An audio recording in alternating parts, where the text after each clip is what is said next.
Halo para kerabat, teman dan keluarga semua. Hari ini kita akan membahas tentang agama terdahulu suku Kanayan yang belum kalian ketahui.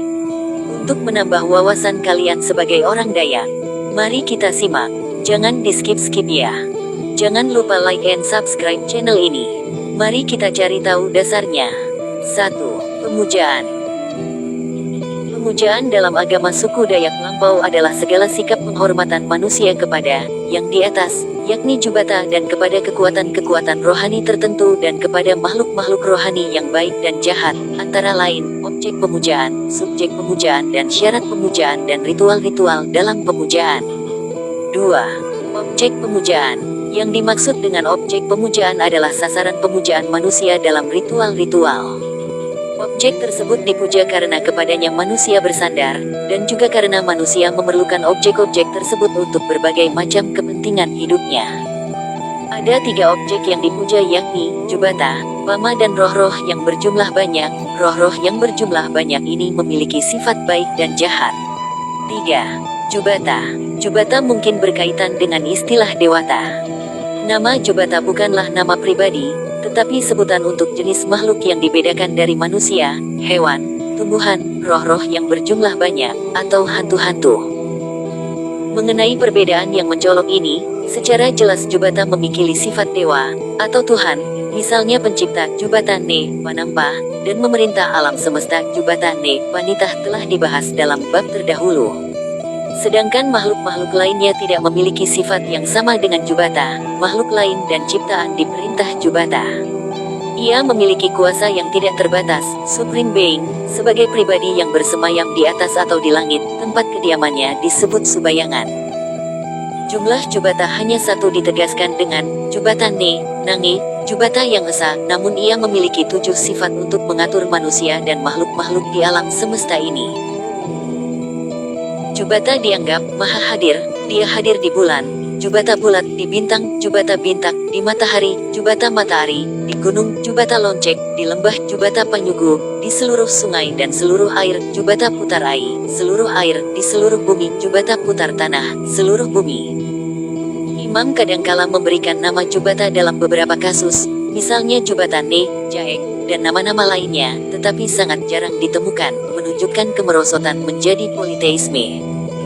Ada pula penulis yang menulis Jubata dengan kata depan Ne, menjadi Nek Jubata, tetapi tidak lazim didapati pada ritual-ritual agama suku. Kata Ne tidak pernah disebutkan di depan nama Jubata. Jubata dipersonifikasikan, misalnya, dalam kasus seseorang yang sedang kehausan pada situasi sulit mendapat air, lalu tiba-tiba ada yang menolong memberikan air, orang yang menolong itu bisa disebut Jubata.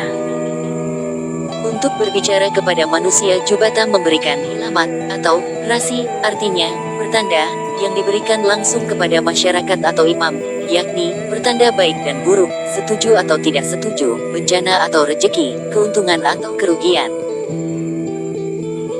Pertanda itu diberikan kepada lewat mimpi, bisikan ilahi, penglihatan, tanda-tanda alam, seperti suara burung, misalnya, burung keto, buria, renjek kangkangkok, buat burung hantu ular melintas melintang jalan, elang, kulang kulit burung hantu jenis besar, dahan jatuh, batang tumbang dan tanda-tanda alam lainnya yang dapat ditafsirkan imam. Walaupun Jubata berbicara dengan berbagai sarana, ia tidak digambarkan dalam bentuk atau objek apapun, dikatakan oleh Pak Abun.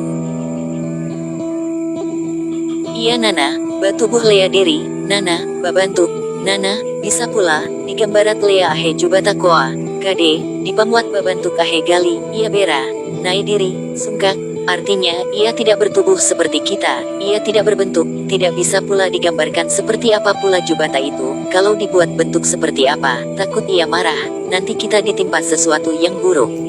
Sebagai sarana penghubung antara manusia dengan Jubata adalah, baras banyu, yang disebut, bujak pabaras nang bajalak jajak pantas. Beras banyu berwarna kuning berjumlah 7 butir, artinya sempurna atau lengkap. Melambangkan 7 sifat Jubata, yakni Ne, Nange, yang esa, Ne, Panampa, mencipta, Ne, Panitah, berfirman, yang memerintah alam semesta, Ne, Pangingu, yang melindungi, menjaga, Ne, Pangorok, yang mengasuh, Ne, Pangedok, yang mengawasi, menghakimi, dan Ne, Pajaji, Ne, Pangampu, penguasa alam semesta. Ketujuh, butir beras banyu menjadi alat perantara kehadiran Jubata dalam hubungannya dengan manusia. Zaman dahulu orang sungguh-sungguh konsisten menerapkan agama suku sebelum melakukan segala sesuatu, terlebih dahulu akan ngalan tekad, menaburkan beras banyu sebagai permohonan kepada Jubata untuk menyertai dalam segala yang dilakukan. Misalnya, sebelum makan, sebelum tidur, sebelum melangkah keluar dari rumah, sebelum bekerja, dan lain-lain. Roh yang berjumlah banyak. Roh-roh adalah makhluk rohani yang diyakini tinggal pada alam rohaniyah yang berjumlah banyak, terdiri atas roh-roh yang menjadi penguasa tempat-tempat tertentu dan hantu-hantu atau bidara ayu orang yang sudah meninggal. Mempunyai nama dan tempat masing-masing, dipercayai ada di sekitar manusia, pada kayu, pohon, sungai, saka, simpang jalan tempat roh tersebut tinggal. Roh-roh itu memiliki sifat baik dan jahat. Roh-roh jahat ditakuti karena dapat menyebabkan kesengsaraan dan penyakit. Roh-roh baik dihormati karena dapat menjadi sahabat bagi manusia. Sewaktu-waktu bantuannya dapat dimanfaatkan. Persembahan yang diberikan disebut kobet, terdiri atas darah mentah, daging ayam yang diiris-iris beserta jeroannya kecuali perut dibungkus memakai daun layang, supaya tidak mengganggu. Nama-nama roh yang sifatnya baik adalah, pertama, Kamang Tariu, dan Kamang yang berjumlah 7, yang tinggal di gunung-gunung tertentu, merupakan roh perang, yaitu, roh yang menjadi menolong suku Dayak Kanayatan dalam perang, antara lain, Bujak Nyanggo, dari Samabuik Bujak Parabas, Saik Sampit, Sasak Barinas, Gagar Buluh, Buluh Layoh, Kamang Bunsu, dari Santulangan. Kedua, Bunyian. Dianggap roh yang tinggal di alam gaib sekitar tempat tinggal manusia, misalnya di batu yang keramat, di tembawang atau tempat tertentu yang diyakini tempat tinggal Bunyian, sering membantu manusia dalam perobatan, bahkan dipercayai dapat kawin dengan manusia.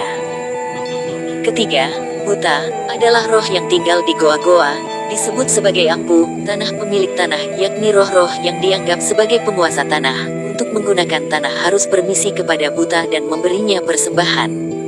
Nama-nama roh jahat adalah sebagai berikut. Pertama, Wujud, artinya mencekik.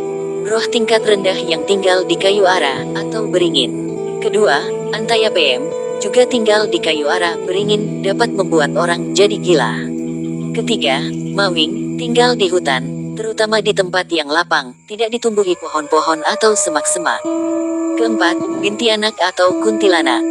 Dianggap sebagai hantu wanita yang mati waktu melahirkan, mempunyai lubang besar di punggung yang ditutup dengan rambutnya yang panjang. Kelima, hantu-hantu yang jumlahnya banyak, menjadi perusak hidup manusia, antara lain, hantu cacar, penyebab penyakit cacar, tinggal di Gunung Roban, Singkawang. Hantu apat, menyebabkan kekurangan padi dan kelaparan. Hantu halus, menyebabkan penyakit padi, dan hantu serah, mendatangkan tikus memakan padi. Hantu garagahasi, berbunyi seperti kayu yang patah. Hantu panjang, hantu panjang tingginya melampaui pohon-pohon dan lain-lain. 4. Subjek pemujaan.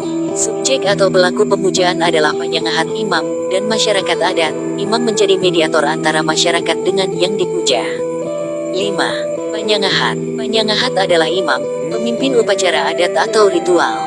Pada zaman dahulu seorang imam adalah seorang pemimpin yang dituakan dalam kelompok masyarakat.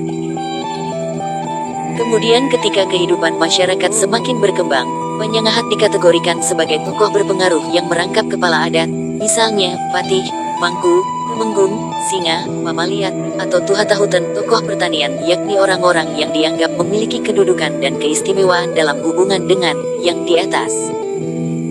Pamaliat digariskan secara turun-temurun. Pamaliat juga adalah penyengahat yang utama, karena seluruh tatanan konsep dasar agama suku harus diketahui seorang pamaliat. Sebaliknya penyengahat tidak harus dapat menjadi pamaliat. Jadi pada prinsipnya pamaliat adalah guru penyengahat. Kemudian ada pemisahan antara golongan pamaliatan, imam, pemimpin. Pamaliat kemudian mengurusi orang-orang sakit saja, kecuali tidak ada penyengahat, pamaliat dapat berfungsi ganda sebagai penyengahat.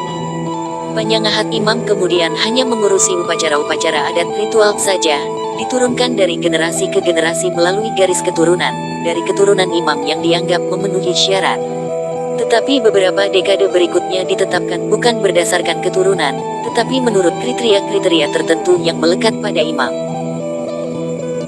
Menurut Jaya, syarat-syarat seorang imam yang terpenting ialah menjadi anak samang pendamping Imam Ayah, Imam Besar, dalam Nyangahat berdoa, tahu pola dan cara Nyangahat, tahu syarat-syarat melakukan sangahat, tahu mitos-mitos cerita suci agama suku, memiliki pengalaman-pengalaman supranatural, dan lain-lain.